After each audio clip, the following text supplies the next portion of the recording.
CM Siddaramaiah ಆಪ್ತ ಮತ್ತು BBMP corporate ಲಂಚ ಸ್ವೀಕರಿಸುವ ವೇಳೆ ರೆಡ್ ಹ್ಯಾಂಡ್ ಆಗಿ ಸಿಕ್ಕಿಬಿದ್ದಿದ್ದಾರೆ. ರಾಜಾಜಿನಗರ ವಾರ್ಡ್ ಸದಸ್ಯ ಜಿ ಕೃಷ್ಣಮೂರ್ತಿ ಎಸಿಬಿ ಬಲೆಗೆ ಬಿದ್ದಿದ್ದಾರೆ.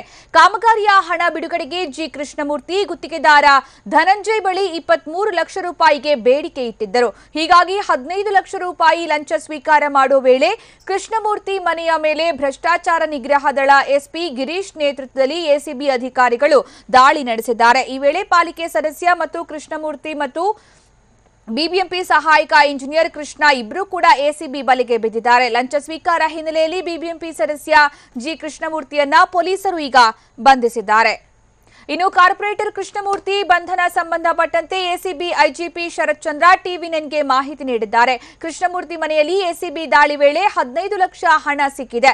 ರಾಜಾಜಿನಗರ ಆರ್ಟಿಒ ಕಚೇರಿಯ ನವೀಕರಣ ಬಿಲ್ ಕ್ಲಿಯರ್ ಮಾಡೋದಿಕ್ಕೆ ಕೃಷ್ಣಮೂರ್ತಿ ಹಣಕ್ಕೆ ಬೇಡಿಕೆ ಇಟ್ಟಿದ್ದರು ಅಂತ ತಿಳಿಸಿದ್ದಾರೆ. ಮೊದಲು ಗುತ್ತಿಗೆದಾರ ಧನಂಜಯ್ನಿಂದ 23 ಲಕ್ಷ ಕೇಳಲಾಗಿತ್ತು. ಇವತ್ತು ಮೊದಲ ಕಂತಿನಲ್ಲಿ 15 ಲಕ್ಷ ಹಣ ನೀಡುವಾಗ ಎಸಿಬಿ ಬಲೆಗೆ ಬಿದ್ದಿರೋದಾಗಿ ಶರತ್ ಚಂದ್ರ ತಿಳಿಸಿದ್ದಾರೆ.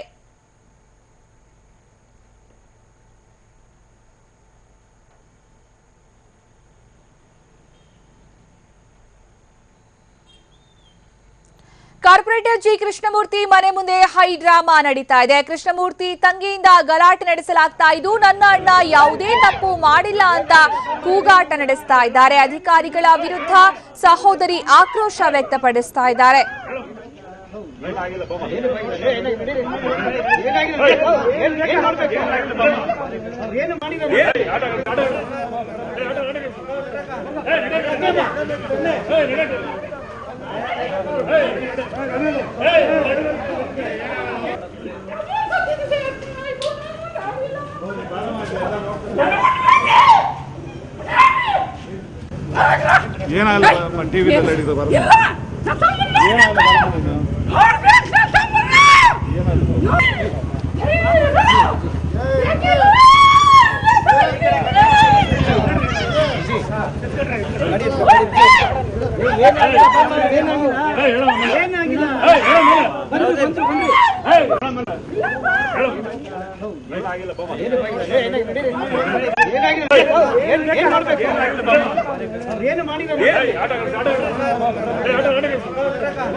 ಏನಾಗಲ್ಲ ಟಿವಿ ಏನಾಗಲ್ಲ ಟಿವಿ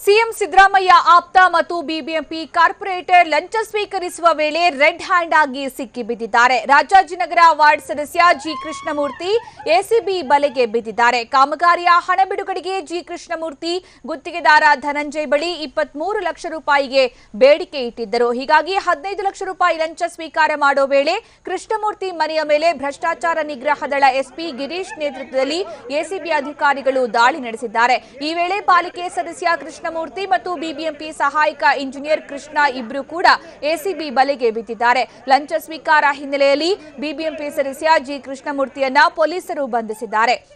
ಇನ್ನು ಕಾರ್ಪೊರೇಟರ್ ಜಿ ಕೃಷ್ಣಮೂರ್ತಿ ಬಂಧನಕ್ಕೆ ಸಂಬಂಧಪಟ್ಟಂತೆ ಎಸಿಬಿ ಐಜಿಪಿ ಶರತ್ ಚಂದ್ರ ಟಿವಿ9ಗೆ ಮಾಹಿತಿಯನ್ನ ಕೂಡ ಕೊಟ್ಟಿದ್ದಾರೆ.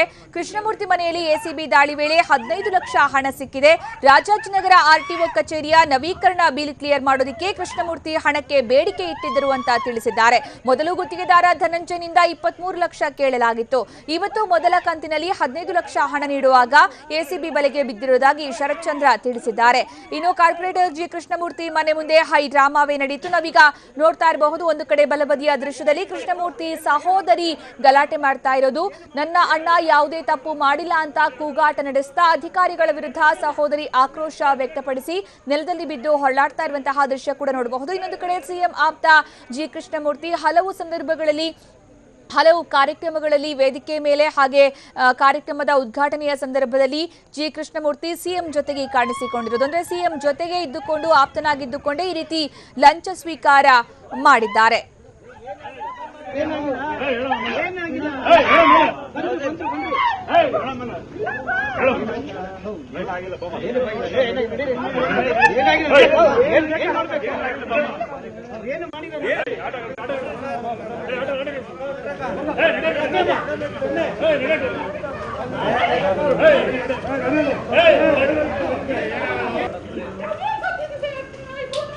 ಏನಾಗಲ್ಲ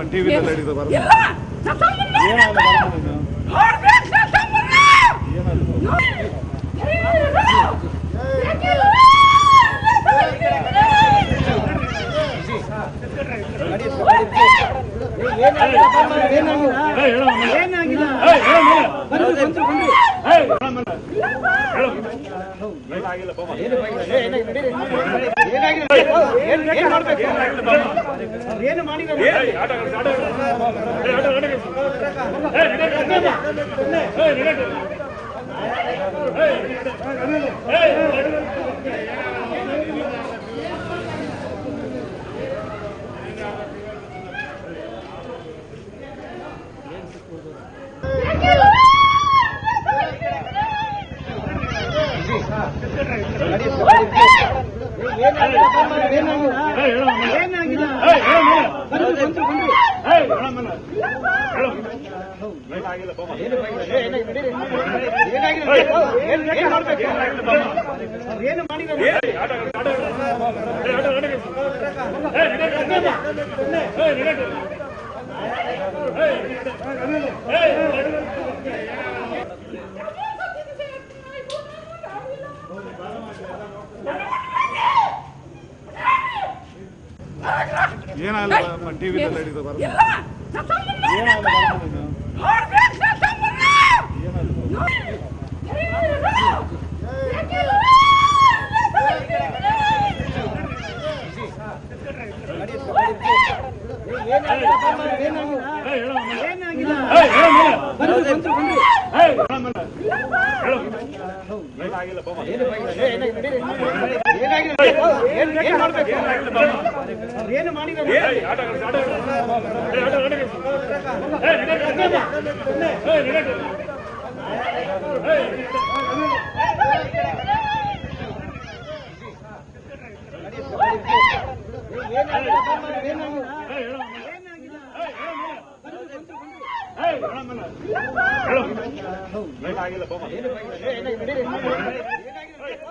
ಈ ಬಗ್ಗೆ ಹೆಚ್ಚಿನ ಮಾಹಿತಿ ನೀಡೋದಕ್ಕೆ ನಮ್ಮ ಪ್ರತಿನಿಧಿ ಸುನಿಲ್ ಈಗ ಕಾರ್ಪೊರೇಟರ್ ಜಿ ಕೃಷ್ಣಮೂರ್ತಿ ಮನೆ ಎದುರಿಂದ ನಮ್ಮ ಜೊತೆಗೆ ನೇರ ಸಂಪರ್ಕದಲ್ಲಿದ್ದಾರೆ. ಸುನಿಲ್, ಈ ಹೈಡ್ರಾಮಾ ನಡೆದಿರುವಂತಹ ದೃಶ್ಯ ಕಂಡು ಬರ್ತಾ ಇದೆ. ಜಿ ಕೃಷ್ಣಮೂರ್ತಿ ಅವರ ಸಹೋದರಿ ಕೂಗಾಡಿ ಕಿರ್ಚಾಡಿ ನೆಲದಲ್ಲಿ ಬಿದ್ದು ಹೊರಳಾಡ್ತಾ ಇರುವಂತಹ ದೃಶ್ಯ ಏನ್ ನಡೀತಾ ಇದೆ ಸದ್ಯ ನಿವಾಸದ ಎದುರುಗಡೆ?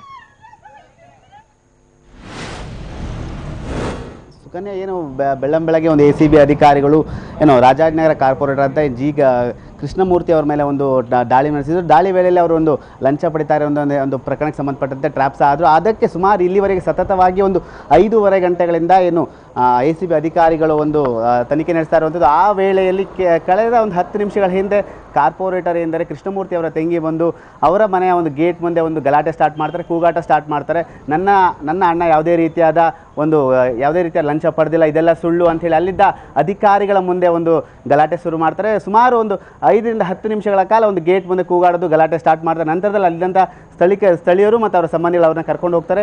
ಅಲ್ಲಿನ ಅಧಿಕಾರಿಗಳು ಸಹ ಅವ್ರನ್ನ ಒಂದು ಮನೆಗೆ ಕಳಿಸೋ ಪ್ರಯತ್ನ ಮಾಡ್ತಾರೆ. ಸುಕನ್ಯಾ, ಈಗಾಗಲೇ ಸತತವಾಗಿ ಒಂದು 6 ಗಂಟೆಯಿಂದ ಒಂದು ಪೊಲೀಸರ ಒಂದು ತನಿಖೆ ನಂತರದಲ್ಲಿ ಈಗಾಗಲೇ ಪೊಲೀಸ್ ಮೂಲ ಒಂದು ACB ಪೊಲೀಸ್ ಮೂಲಗಳಿಂದ ಮಾಹಿತಿ ಬಂದ ಪ್ರಕಾರ ಈಗಾಗಲೇ ಇಬ್ಬರನ್ನ ಅರೆಸ್ಟ್ ಮಾಡಲಾಗಿದೆ ಅಂತ ಒಂದು ಮಾಹಿತಿ ಸಹ ಲಭ್ಯವಾಗಿರುವಂಥದ್ದು. ಅದಕ್ಕೆ ಸಂಬಂಧಪಟ್ಟಂತೆ ಈಗಾಗಲೇ ಅಲ್ಲಿದ್ದಂಥ 15 ಲಕ್ಷ ಅಮೌಂಟ್ ಸಹ ವಶಪಡಿಸಿಕೊಂಡಿದ್ದಾರೆ. ನಂತರದಲ್ಲಿ ಈಗಾಗಲೇ ಅವ್ರನ್ನ ಒಂದು ಅರೆಸ್ಟ್ ಮಾಡಿ ಒಂದು ನ್ಯಾಯಾಂಗ ಒಂದು ಬಂಧನಕ್ಕೆ ನ್ಯಾಯಾಧೀಶರ ಮುಂದೆ ಒಂದು ಹಾಜರುಪಡಿಸ್ತಾರೆ. ನಂತರದಲ್ಲಿ ಹೆಚ್ಚಿನ ತನಿಖೆಗಾಗಿ ಒಂದು ಪೊಲೀಸ್ ಕಸ್ಟಡಿಗೆ ಪಡೆಯುವ ಸಾಧ್ಯತೆ ಇದೆ ಒಂದು ಸುಕನ್ಯಾ. ಓಕೆ ಸುನಿಲ್, ಈಗ ಸದ್ಯ ಅವರ ತಂಗಿ ಕಿರ್ಚಾಡ್ತಾರೆ, ನನ್ನ ಅಣ್ಣ ಏನು ತಪ್ಪು ಮಾಡಿಲ್ಲ ಹಾಗೆ ಹೀಗೆ ಅಂತ. ಅಷ್ಟೊಂದು ಭಾವೋದ್ವೇಗಕ್ಕೊಳಗಾದಂತಹ ಸಂದರ್ಭದಲ್ಲಿ ಯಾರು ಅವ್ರನ್ನ ಸಮಾಧಾನ ಮಾಡ್ತಾ ಇದ್ರು, ಮತ್ತೆ ಯಾವ ಒಂದು ಸೆಂಟೆನ್ಸ್ಗಳನ್ನ ಅವ್ರು ಹೇಳ್ತಾ ಇದ್ರು ಪ್ರಮುಖವಾಗಿ ಕೃಷ್ಣಮೂರ್ತಿ ಬಗ್ಗೆ? ಮೊದಲದಾಗಿ ಸುಕನ್ಯಾ, ಈ ಒಂದು ವರದಿ ಸುದ್ದಿ ಎಂದೇ ಮಾಧ್ಯಮದಲ್ಲಿ ಬೆಳಗ್ಗೆಯಿಂದ ಒಂದು ಬರ್ತಾ ಇದೆ. ಅದನ್ನು ಕಂಡ ಅವರ ತಂಗಿಯನ್ನು ಒಂದು ಉದ್ವೇಗಕ್ಕೆ ಒಳಗಾಗ್ತಾರೆ. ನಂತರದಲ್ಲಿ ಏಕಾಏಕಿ ಈ ಒಂದು 10 ನಿಮಿಷಕ್ಕೆ ಕಳೆದ 10 ನಿಮಿಷಗಳ ಹಿಂದೆ ಮನೆ ಹತ್ರ ಬರ್ತಾರೆ. ಮನೆ ಹತ್ರ ಬಂದು ಜೋರಾಗಿ ಒಂದು ಗಲಾಟೆ ಸ್ಟಾರ್ಟ್ ಮಾಡ್ತಾರೆ. ಮನೆ ಒಳಗೆ ನಮ್ಮ ಅಣ್ಣನ ನೋಡೋಕೆ ಹೋಗಬೇಕು, ನಮ್ಮ ಅಣ್ಣ ನಾನು ಬೆಳಗ್ಗೆಯಿಂದ ನೋಡಿಲ್ಲ, ನಾನು ನೋಡೋಕೆ ಹೋಗಬೇಕು. ಅಲ್ಲಿದ್ದಂಥ ಅಧಿಕಾರಿಗಳೆಲ್ಲ ಒಂದು ಮನವಿ ಮಾಡ್ತಾರೆ. ನಂತರ ಯಾಕಂದರೆ ಈ ಒಂದು ಪ್ರಕರಣಕ್ಕೆ ಈ ಥರ ಒಂದು ಕೇಸ್ಗಳಲ್ಲಿ ಟ್ರ್ಯಾಪ್ ಆದ ಸಂದರ್ಭದಲ್ಲಿ, ದಾಳಿಯಾದ ಸಂದರ್ಭದಲ್ಲಿ ಯಾರೇ ರೀತಿಯಾದ ಒಂದು ಸಾರ್ವಜನಿಕರಾಗ್ಬೋದು ಸಂಬಂಧಿಕರನ್ನ ಒಳಗೆ ಬಿಡಲ್ಲ. ಯಾಕೆಂದರೆ ಸಂಪೂರ್ಣವಾಗಿ ಪೊಲೀಸರ ಒಂದು ಬಂದೋಬಸ್ತ್ ಇರುತ್ತೆ. ಯಾರೇ ರೀತಿಯಾದ ಅಧಿಕಾರಿಗಳು ಹೊರತುಪಡಿಸಿ ಯಾರು ಒಳಗೆ ಹೋಗೋಕ್ಕಾಗಲ್ಲ. ಆದರೂ ಸಹ ಅವ್ರ ತಂಗಿ ಅಂದರೆ ಒಳಗೆ ಹೋಗೋ ಒಂದು ಪ್ರಯತ್ನ ಮಾಡ್ತಿರೋ. ಅಲ್ಲಿನ ಸಂದರ್ಭದಲ್ಲಿ ಅಧಿಕಾರಿಗಳು ತಡೆದಂಥ ವೇಳೆಯಲ್ಲಿ ನೀವು ಮಾಡ್ತಿರೋ ತಪ್ಪು, ನಮ್ಮ ಅಣ್ಣ ಯಾವುದೇ ರೀತಿಯಾದ ತಪ್ಪು ಮಾಡಲಿಲ್ಲ, ಯಾವುದೇ ಲಂಚ ಪಡೆದಿಲ್ಲ, ಇದೆಲ್ಲ ಸುಳ್ಳು ಸುದ್ದಿ ಅಂತ ಹೇಳಿ ಒಂದು ಗೋಳಾಟ ಮತ್ತು ಕೂಗಾಡಕ್ಕೆ ಸ್ಟಾರ್ಟ್ ಮಾಡಿದಂತೆ ಅಲ್ಲಿ ನೆಲದಲ್ಲಿ ಬಿದ್ದು ಒಂದು ಹೊರಲಾಡಕ್ಕೆ ಒಂದು ಪ್ರಯತ್ನ ಮಾಡಿದ್ರು. ಆ ಸಂದರ್ಭದಲ್ಲಿ ಅವರ ಸಂಬಂಧಿಗಳು, ಅಲ್ಲಿದ್ದಂಥ ಕೆಲ ಸಂಬಂಧಿಗಳು ಮತ್ತು ಅಲ್ಲಿದ್ದಂಥ ಅವರ ಸ್ನೇಹಿತರು ಮತ್ತು ಅಲ್ಲಿನ ಸ್ಥಳೀಯರೆಂದರೆ ಅವ್ರನ್ನ ಒಂದು ಕರ್ಕೊಂಡು ಹೋಗಿ ಮನೆಗೆ ಬಿಡೋ ಒಂದು ಪ್ರಯತ್ನ ಮಾಡಿದರು. ಮತ್ತು ಇನ್ನು ಈ ಥರ ಗಲಾಟೆ ಆಗಬಾರ್ದು ಉದ್ದೇಶಕ್ಕೆ ಪೊಲೀಸರು ಸಹ ಖುದ್ದಾಗಿ ಗೇಟ್ ಮುಂದೆ ನಿಂತು ಒಂದು ಬಂದೋಬಸ್ತ್ ಮಾಡ್ತಿರುವಂಥ ಸುಕನ್ಯಾ. ಓಕೆ, ಸದ್ಯ ಈಗ ನಿವಾಸದ ಎದುರುಗಡೆ ಪರಿಸ್ಥಿತಿ ಹೇಗಿದೆ, ಯಾವ ರೀತಿ ಬಂದೋಬಸ್ತ್ ಕೈಗೊಳ್ಳಲಾಗಿದೆ ಸುನಿಲ್? ಸುಕನ್ಯಾ, ಇನ್ನೇನು ಒಂದು ಈಗಾಗಲೇ ಒಂದು ಬಂದಿರೋ ಒಂದು ACB ಪೊಲೀಸರ ಮಾಹಿತಿ ಪ್ರಕಾರ ಇನ್ನೇನು ಕೆಲವೇ ನಿಮಿಷಗಳಲ್ಲಿ ಅವ್ರನ್ನ ಅರೆಸ್ಟ್ ಮಾಡಲಾಗುತ್ತೆ. ಅವ್ರನ್ನ ಈಗ ಏನು ಕೋರ್ಟಿಗೆ ಪ್ರೊಡ್ಯೂಸ್ ಮಾಡ್ತಾರೆ ಅಂತ ಒಂದು ಮಾಹಿತಿ ಲಭ್ಯವಾಗಿರುವಂಥ. ಅದಕ್ಕೆ ಸಂಬಂಧಪಟ್ಟಂತೆ ಗಲಾಟೆಗಳಾಗಬಾರ್ದು ಅನ್ನೋ ಉದ್ದೇಶಕ್ಕೆ ಪೊಲೀಸರು ಸಹ ಬಂದೋಬಸ್ತ್ ಮಾಡಿರೋ. ನೀವು ನನಗೆ ಎಡಭಾಗಕ್ಕೆ ನೀವು ಗಮನಿಸ್ತಾ ಇರ್ಬೋದು, ಈಗಾಗಲೇ ಏನು ಪೊಲೀಸರು ಸಹ ಇಲ್ಲೇ ಇರುವಂಥದ್ದು. ಯಾಕಂದರೆ ಪೊಲೀಸರ ಮುಖಾಂತರ ಅವ್ರನ್ನ ಕರ್ಕೊಂಡು ಹೋಗ್ತಾರೆ. ಅದ್ರ ಜೊತೆಗೆ ಅವರ ಒಂದು ಬೆಂಬಲಿಗರು ಸಹ ಬಂದು ಅವರ ನಿವಾಸದ ಮುಂದೆ ಇರೋದು. ಆ ಸಂದರ್ಭದಲ್ಲಿ ಗಲಾಟೆಗಳಾಗಬಾರ್ದು ಉದ್ದೇಶಕ್ಕೆ ಪೊಲೀಸರು ಸಹ ಅಲ್ಲೇ ಇರುವಂಥದ್ದು. ಹಾಗಾಗಿ ಇನ್ನೇನು ಕೆಲವೇ ನಿಮಿಷಗಳಲ್ಲಿ ಅವ್ರನ್ನ ಕರ್ಕೊಂಡು ಹೋಗ್ತಾರೆ. ನಂತರದಲ್ಲಿ ಅವ್ರನ್ನ ಒಂದು ನ್ಯಾಯಾಧೀಶರ ಮುಂದೆ ಹಾಜರುಪಡಿಸಿ ನಂತರ ಅಲ್ಲಿ ಸುಮಾರು ಒಂದು 15-10 ನಿಮಿಷಗಳ ಒಂದು ವಿಚಾರಣೆ ನಡೆಯುತ್ತೆ ನ್ಯಾಯಾಧೀಶರ ಮುಂದೆ. ಆ ನಂತರದಲ್ಲಿ ಅವ್ರನ್ನ ಒಂದು ಪೊಲೀಸರ ಒಂದು ವಶಕ್ಕೆ ಪಡೆಯುವ ಸಾಧ್ಯತೆ ಇದೆ, ಪೊಲೀಸ್ ಕಸ್ಟಡಿಗೆ ಪಡೆಯುವ ಸಾಧ್ಯತೆ ಇದೆ. ಯಾಕಂದರೆ ಈ ಥರ ಒಂದು ಕೇಸ್ಗಳಲ್ಲಿ ತಕ್ಷಣ ನ್ಯಾಯಾಂಗ ಬಂಧನಕ್ಕೆ ನೀಡಲ್ಲ. ನಂತರದಲ್ಲಿ ಪೊಲೀಸರ ಒಂದು ವಶಕ್ಕೆ ಪಡೆದು ಒಂದು ಪೊಲೀಸ್ ಕಸ್ಟಡಿಗೆ ಪಡೆದು ವಿಚಾರಣೆ ನಡೆಯುತ್ತೆ. ನಂತರದಲ್ಲಿ ಒಂದು ನ್ಯಾಯಾಂಗ ಬಂಧನಕ್ಕೆ ಒಪ್ಪಿಸ್ತಾರೆ. ಹಾಗಾಗಿ ಪೊಲೀಸರ ಸಂಪೂರ್ಣವಾಗಿ ಬಂದೋಬಸ್ತ್ ಮಾಡಿರುವಂಥದ್ದು ಸುಕನ್ಯಾ. ಓಕೆ ಸುನಿಲ್, ಒಟ್ಟಾರೆ ಕೃಷ್ಣಮೂರ್ತಿ ಯಾವ ರೀತಿ ರೆಡ್ ಹ್ಯಾಂಡ್ ಆಗಿ ಸಿಕ್ಕಿಬಿದ್ರು ACB ಅಧಿಕಾರಿಗಳ ಬಲೆಗೆ, ಯಾವ ರೀತಿ ಅವ್ರನ್ನ ಟ್ರ್ಯಾಪ್ ಮಾಡಲಾಯಿತು? ಖಂಡಿತ ಸುಕನ್ಯಾ, ಈ ಒಂದು ಪ್ರಕರಣದ ಹಿನ್ನೆಲೆ ನೋಡ್ತಾ ಹೋದರೆ ಬೆಳಗ್ಗೆ ACB ಅಧಿಕಾರಿಗಳು ದಿಢೀರ್ ಅಂತ ಅವ್ರ ಮನೆಗೆ ಏಕಾಏಕಿ ದಾಳಿ ನಡೆಸ್ತಾರೆ. ದಾಳಿ ನಡೆಸಿದಂಥ ಸಂದರ್ಭದಲ್ಲಿ ಗುತ್ತಿಗೆದಾರ ಧನಂಜಯ್ ಮತ್ತು